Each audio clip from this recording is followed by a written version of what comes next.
السلام علیکم ورحمۃ اللہ وبرکاتہ۔ وعلیکم السلام ورحمۃ اللہ وبرکاتہ۔ کل ہم نے میزبان کے لیے دعا یاد کی تھی کہ اگر ہم کسی دوسرے کے ہاں جا کے کھانا کھاتے ہیں، کسی دعوت پہ جاتے ہیں یا ویسے کسی کے ہاں بطور مہمان جاتے ہیں، وہاں سے اگر کچھ کھائیں پئیں تو اس کھلانے پلانے والے کو یعنی میزبان کو کیا دعا دیں گے؟ اس کے لیے دو دعائیں ہیں، اللہم بارک لہم فیما رزقتہم واغفر لہم وارحمہم، اور دوسری اللہم اطعم من اطعمنی واسق من سقانی۔ سقانی۔ اور اس کے بعد ہے دودھ پینے کی دعا۔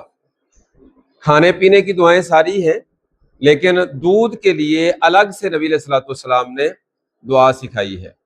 دنیا میں دو قسم کی پینے کی چیزیں ایسی ہیں کہ جن سے انسان کی بھوک بھی مٹ جاتی ہے اور پیاس بھی ختم ہو جاتی ہے۔ یہ صرف دو چیزیں ہیں، ایک ہے دودھ اور دوسرا ہے زمزم، آب زمزم، جو خانہ کعبہ کے قریب ایک کنواں ہے، حاجی یا عمرہ کرنے والے پانی وہاں سے لے آتے ہیں۔ وہ پانی ایسا مشروب ہے کہ جس سے اس کے پینے سے بھوک بھی مٹ جاتی ہے اور پیاس بھی مٹ جاتی ہے، ٹھیک ہے؟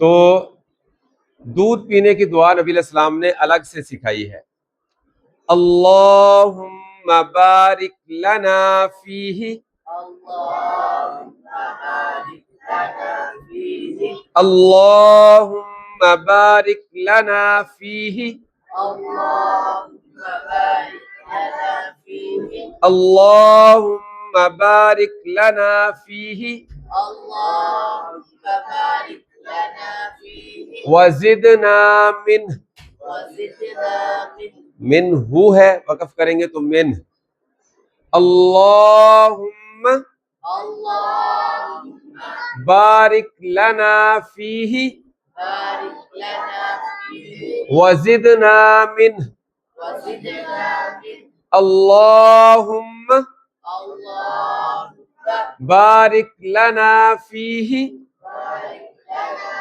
فیہ، وزدنا منہ، وزدنا